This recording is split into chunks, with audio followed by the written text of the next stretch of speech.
Assalamualaikum warahmatullahi wabarakatuh.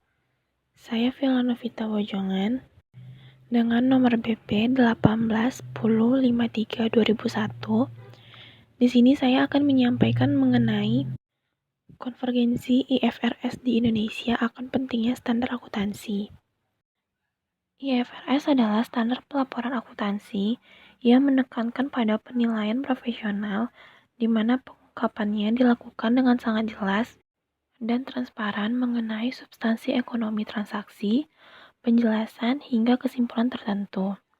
Munculnya IFRS dikarenakan adanya tuntutan dari berkembangnya dunia bisnis akibat globalisasi sehingga mengharuskan para pelaku bisnis di suatu negara ikut serta dalam bisnis lintas negara. Oleh karena itu, perlunya standar akuntansi internasional yang akan menyeragamkan perlakuan akuntansi di seluruh dunia.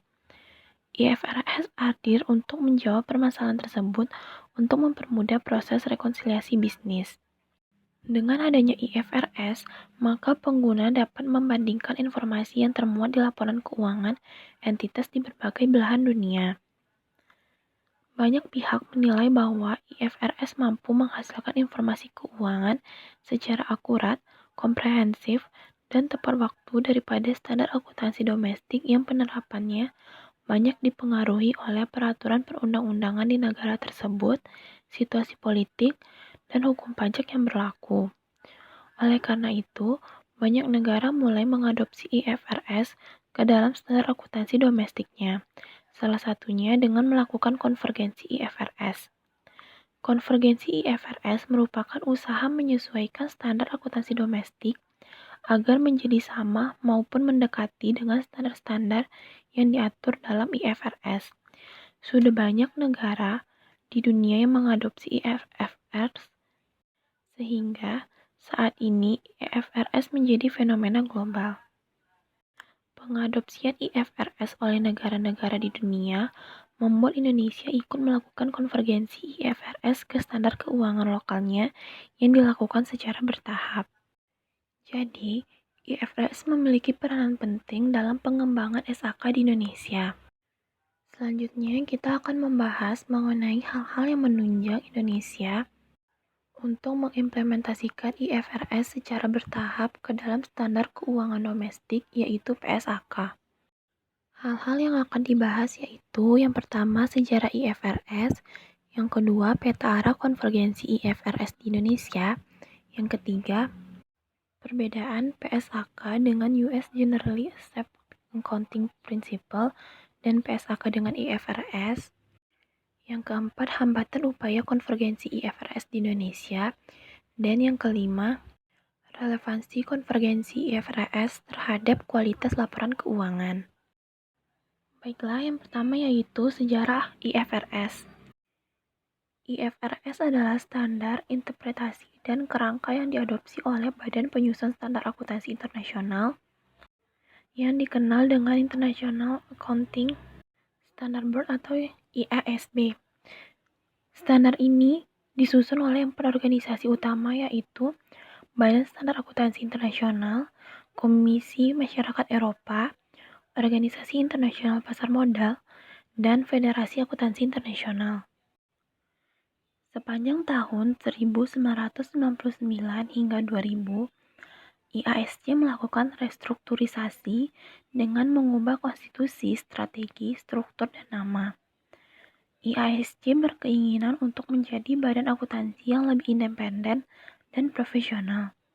Pada April 2001, IASB mengambil ahli tanggung jawab IASC dalam menetapkan International Accounting Standard. IASB berkeinginan untuk membentuk status standar pelaporan keuangan global yang berkualitas. Dan pada akhirnya, IFRS resmi diterbitkan sebagai standar pelaporan keuangan internasional dan telah menjadi rujukan atau sumber konvergensi untuk standar akuntansi negara-negara di dunia. IFRS kerap dikaitkan dengan istilah adopsi dan konvergensi. Di level negara, adopsi berarti penggantian secara langsung standar akuntansi nasional dengan IFRS. Sedangkan konvergensi berarti Mekanisme bertahap yang dilakukan oleh negara untuk mengganti standar akuntansi nasional dengan IFRS untuk memperkecil perbedaan kedua standar tersebut. Istilah konvergensi lebih umum digunakan oleh negara-negara berkembang seperti Indonesia. Meskipun konvergensi berarti tidak mengadopsi secara penuh, perbedaan yang ditunjukkan antara standar akuntansi nasional dengan IFRS tidak terlalu banyak. Perbedaan tersebut biasanya menyangkut pada permasalahan waktu pengaplikasian atau sedikit pengecualian dalam standar tertentu. Secara garis besar, terdapat 4 hal yang diatur dalam standar akuntansi keuangan. Yang pertama yaitu pengukuran dan penilaian. Pengukuran atau penilaian adalah penentuan jumlah rupiah atas transaksi yang harus dicatat.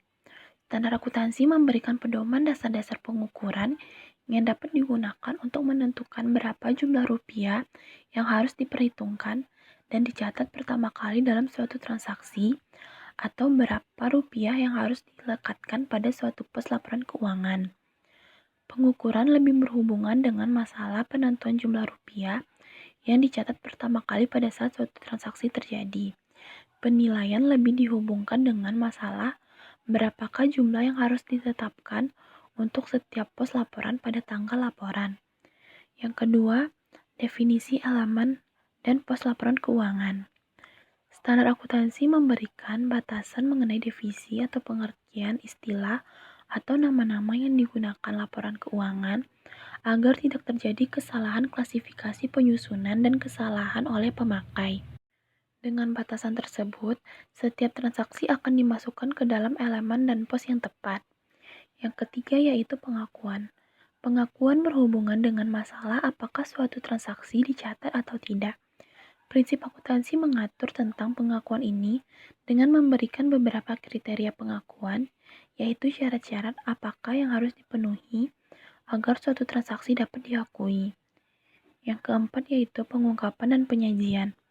Komponen ini digunakan untuk menentukan jenis informasi dan bagaimana informasi tersebut telah disajikan dan diungkapkan dalam laporan keuangan. Suatu informasi dapat disajikan dalam badan laporan atau berupa penjelasan yang menyertai laporan keuangan. Konvergensi PSAK ke IFRS diaplikasikan untuk entitas-entitas dengan fungsi fidusia atau entitas dengan akuntabilitas publik.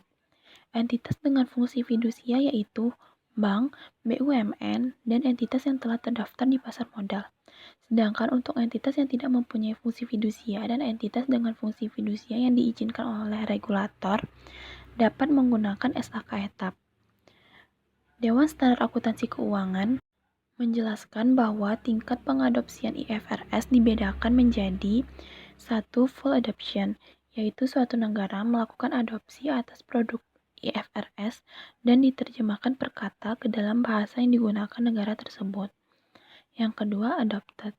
Suatu negara melakukan adopsi atas produk IFRS yang disesuaikan dengan kondisi negara. Yang ketiga, piecemeal. Suatu negara melakukan adopsi atas sebagian besar IFRS, yaitu seperti nomor standar tertentu dan memilih paragraf tertentu saja. Yang keempat yaitu reference, yaitu IFRS digunakan sebagai referensi untuk menyusun standar dengan bahasa dan paragraf yang disusun sendiri oleh badan pembuat standar. Dan yang terakhir yaitu not adopted at all, yaitu suatu negara tidak mengadopsi IFRS baik sebagian maupun seluruhnya. Selanjutnya, peta arah konvergensi IFRS atas PSHK oleh IAI dilakukan dengan 3 tahapan utama yaitu yang pertama tahap adopsi pada tahun 2008 hingga 2011. Aktivitasnya yaitu yang pertama mengadopsi IFRS secara keseluruhan ke dalam PSHK, selanjutnya mempersiapkan infrastruktur yang digunakan, dan mengevaluasi serta mengelola penerapan adopsi ke PSHK yang berlaku. Yang kedua yaitu tahapan persiapan akhir pada tahun 2011. Aktivitasnya yaitu menyelesaikan dan mempersiapkan infrastruktur yang digunakan dan menerapkan beberapa PSAK berbasis IFRS secara bertahap. Tahap yang terakhir yaitu tahap implementasi pada tahun 2012. Berhubungan dengan aktivitas penerapan PSAK yang telah diadopsi sepenuhnya. dan mengevaluasi penerapan PSAK secara komprehensif. Selanjutnya, perbedaan PSAK dengan US Generally Accepted Accounting Principle dan PSAK dengan IFRS. Proses pengadopsian IFRS ke PSAK tentu akan membuat beberapa perubahan yang dicantumkan di dalam PSAK yang sebelumnya mengadopsi US Generally Accepted Accounting Principle. Perubahan tersebut harus dilakukan karena terdapat perbedaan mendasar antara PSAK dengan US Generally Accepted Accounting Principle dan IFRS, yaitu sebagai berikut. Yang pertama, Historical Cost Accounting versus Fair Value Accounting. PSAK dengan US Generally Accepted Accounting Principle menggunakan metode penilaian Historical Cost Accounting yang mencatat nilai aset sesuai dengan harga saat membeli aset tersebut atau nilai wajar. Saat ini, metode Historical Cost Accounting sudah tidak relevan untuk kondisi ekonomi saat ini yang semakin dinamis dan berkembang. Penggunaan metode ini tidak dapat mencerminkan nilai pasar dari aset yang dimiliki perusahaan maupun liabilitas yang sudah tidak diperdagangkan secara aktif karena aset dan liabilitas yang tidak disesuaikan secara akurat dapat mengakumulasikan dan menyembunyikan risiko aset dalam laporan keuangan perusahaan. Hal itu menjadikan estimasi atau asumsi yang diberikan oleh pihak penilaian sangat subjektif. Oleh karena itu, penilaian yang dilakukan tidak berdasarkan pada ketentuan yang pasti, menyebabkan kemungkinan manajemen laba yang lebih besar. Sedangkan metode Fair Value Accounting mengacu pada praktik penilaian aset atau sekuritas secara teratur dan mengacu pada harga saat ini untuk aset maupun sekuritas serupa. Fair Value Accounting sangat relevan dengan aset yang kemungkinan akan dijual dalam waktu dekat dan portofolio sekuritas yang akan diperdagangkan di pasar liquid.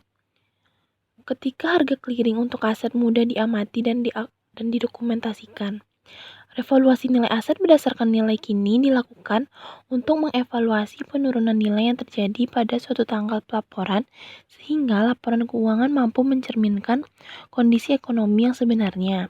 Oleh karena itu, metode ini dianggap lebih akurat memberikan informasi keuangan. Namun, metode Fair Value Accounting jauh lebih kompleks dan sulit untuk diverifikasi. Adopsi IFRS membuat PSAK banyak menggunakan metode Fair Value Accounting. Yang kedua, rule-based versus principle-based. Kedua sistem akuntansi baik rule-based atau principle-based telah memberikan pedoman rinci untuk menyusun dan mempublikasikan laporan keuangan perusahaan. Yang kedua, rule-based versus principle-based. Kedua sistem akuntansi, baik rule-based atau principle-based, telah memberikan pedoman rinci untuk menyusun dan mempublikasikan laporan keuangan perusahaan. Setiap perusahaan yang mengikuti rule-based system harus mematuhi semua peraturan dan tidak boleh menyimpang dari aturan tersebut. US Generally Accepted Accounting Principle merupakan sistem akuntansi berbasis aturan. Penggunaan rule-based system membuat standar akuntansi mudah dipahami dan diaplikasikan untuk transaksi. Peraturan yang jelas dan batasan kuantitatif pada rule-based system menjadikan suatu regulasi lebih konsisten dengan rangka konseptual. Dalam sistem akuntansi berbasis aturan, segala sesuatu telah diatur dan jelas. Sedangkan sistem akuntansi berbasis prinsip memuat estimasi yang perlu dipertanggungjawabkan oleh akuntan dan membutuhkan professional judgment. Principle-based system membuat standar yang ketat dengan aturan menjadi lebih fleksibel dan subjektif yang dapat menyebabkan kemungkinan praktik manajemen laba lebih besar dengan sebelum pengadopsian IFRS. Namun, kurangnya spesifikasi pada suatu standar dapat menimbulkan volatilitas terhadap angka-angka akuntansi yang dilaporkan dalam laporan keuangan. Konvergensi atas IFRS yang dilakukan Indonesia, maka PSAK akan menerapkan principle-based dan tidak rule-based. Fleksibilitas dari penggunaan principle-based system berdampak pada tipe dan jumlah tim ahli yang seharusnya dimiliki oleh akuntan dan auditor. Pengadopsian IFRS mensyaratkan akuntan dan auditor memiliki pemahaman terkait kerangka konseptual informasi keuangan agar dapat mengaplikasikan secara tepat dalam pembuatan keputusan. Pengadopsian IFRS juga mewajibkan akuntan untuk memiliki pengetahuan cukup mengenai kejadian, transaksi bisnis, dan ekonomi perusahaan yang dinilai secara fundamental sebelum membuat judgement. Yang ketiga yaitu pengungkapan penuh. Pemutakhiran PSAK setelah IFRS membuat transparansi laporan keuangan dipublikasikan harus merepresentasikan kedekatan fakta dengan laporan internal. IFRS mewajibkan perusahaan untuk melakukan pengungkapan penuh yang dianggap penting dan signifikan, sehingga para pengguna laporan keuangan dapat menganalisa perusahaan sesuai dengan informasi yang lebih mencerminkan keadaan yang sebenarnya. Dengan kata lain, pengungkapan penuh menurunkan kemungkinan terjadinya ketidakseimbangan informasi yang disajikan manajemen yang sebenarnya diperlukan oleh pengguna laporan keuangan. Selain itu, pengungkapan penuh dan transparansi laporan keuangan merupakan komponen dan indikator penting dari tata kelola perusahaan. Pengungkapan informasi pada laporan keuangan dapat berupa pengungkapan kuantitatif dan kualitatif. Pengungkapan kualitatif memuat pengungkapan eksposur risiko, bagaimana risiko timbul, tujuan, kebijakan dan proses pengelolaan risiko, serta metode pengukuran risiko. Sedangkan pengungkapan kuantitatif memuat informasi risiko kredit, risiko likuiditas, dan risiko pasar termasuk memuat analisis sensitivitas untuk setiap jenis risiko pasar. Pengungkapan yang kuat membantu perusahaan menarik modal dan mempertahankan kepercayaan investor di bursa efek. Sebaliknya, lemahnya pengungkapan dan praktik yang tidak transparan menyebabkan perilaku yang tidak etis dan hilangnya integritas pasar yang mengarahkan perusahaan pada kerugian besar maupun shareholder. Hal itu juga dapat berimbas ke perekonomian secara keseluruhan. Selanjutnya, hambatan upaya konvergensi IFRS di Indonesia. Dalam melakukan konvergensi IFRS ke dalam standar akuntansi domestik, IAI melakukan persiapan sematang mungkin dengan membentuk tim khusus yang akan membantu Dewan Standar Akuntansi Keuangan. IAI melakukan konvergensi standar akuntansi Indonesia. Tim itu dibentuk dengan tujuan peningkatan pemahaman publik mengenai IFRS dan PSAK untuk mempersiapkan program konvergensi IFRS oleh IAI melalui sosialisasi, diskusi, diseminasi, pendidikan, dan pelatihan serta kegiatan lainnya. Tim juga bertugas melakukan penelitian dan mengkaji lebih dalam sehingga kualitas laporan keuangan dapat ditingkatkan melalui implementasi program konvergensi IFRS. Tim tersebut juga membantu konvergensi IFRS yang dilakukan IAI berjalan lancar dan selesai tepat pada waktunya. Namun, hambatan-hambatan ditemui oleh IAI saat melakukan penyesuaian PSAK dengan IFRS yang dirangkum sebagai berikut. Yaitu yang pertama, munculnya isu permasalahan saat persiapan dan implementasi program konvergensi IFRS oleh IAI seperti kesiapan institusi. Terbentuknya tim khusus yang membantu IAI diharapkan memberikan masukan kepada Dewan Pengurus Nasional, Dewan Konsultatif Standar Akuntansi Keuangan, dan Dewan Standar Akuntansi Keuangan IAI dalam rangka menyikapi tanggapan dan permasalahan yang ditemui publik tersebut. Yang kedua, setelah proses konvergensi IFRS dilakukan, masih banyak akuntan dan auditor yang belum siap untuk menggunakan IFRS. Institut Akuntan Publik Indonesia sedang mempersiapkan standar pengauditan internasional yang mampu melakukan audit perusahaan di Indonesia yang menggunakan IFRS. Institut Akuntan Publik Indonesia juga melakukan berbagai kegiatan dan pelatihan untuk meningkatkan kompetensi akuntan publik di Indonesia. Yang ketiga, biaya pengadopsian IFRS menjadi masalah yang kompleks. IFRS menjadi barang baru sehingga dibutuhkan biaya cukup besar untuk melakukan sosialisasi, pelatihan ahli, dan biaya-biaya lain yang harus dikeluarkan untuk mengadopsi standar tersebut.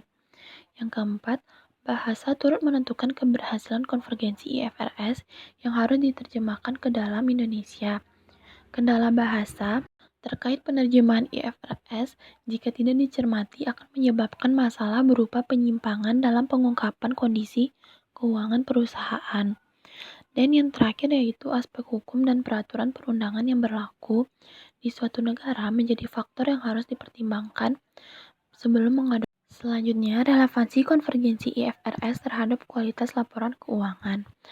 Relevansi nilai merupakan ukuran kemampuan sebuah informasi disajikan dalam laporan keuangan untuk menangkap dan menggambarkan nilai suatu entitas. IFRS berbasis pada prinsip lebih mampu meningkatkan relevansi nilai informasi akuntansi. Penggunaan metode pengukuran dengan fair value yang diatur dalam IFRS memberikan kelebihan yaitu perusahaan dapat menggambarkan posisi dan kinerja ekonomi daripada menggunakan historical cost accounting, sehingga investor akan lebih terbantu dalam pengambilan keputusan investasi. Penerapan PSAK konvergensi IFRS menjadi hal penting untuk dapat menjamin daya saing secara nasional dan internasional. Penerapan PSAK konvergensi IFRS bertujuan untuk memastikan laporan keuangan organisasi memuat informasi berkualitas tinggi bagi para stakeholder dan dapat diperbandingkan sepanjang periode. Relevansi nilai juga dapat diartikan sebagai kemampuan untuk menjelaskan informasi keuangan yang berkaitan erat dengan nilai organisasi. Laporan keuangan organisasi yang dipublikasikan harus mampu mengungkapkan kondisi organisasi sebenar-benarnya dengan merangkum seluruh aspek organisasi yang terwakilkan dengan angka-angka keuangan. Angka-angka keuangan tersebut akhirnya dapat memberikan informasi mengenai kinerja atau nilai dari organisasi berdasarkan laba ataupun nilai buku ekuitas. Baiklah, mungkin sekian yang dapat saya sampaikan. Mohon maaf apabila terdapat kekurangan dan kesalahan. Saya akhiri, wassalamualaikum warahmatullahi wabarakatuh. Terima kasih.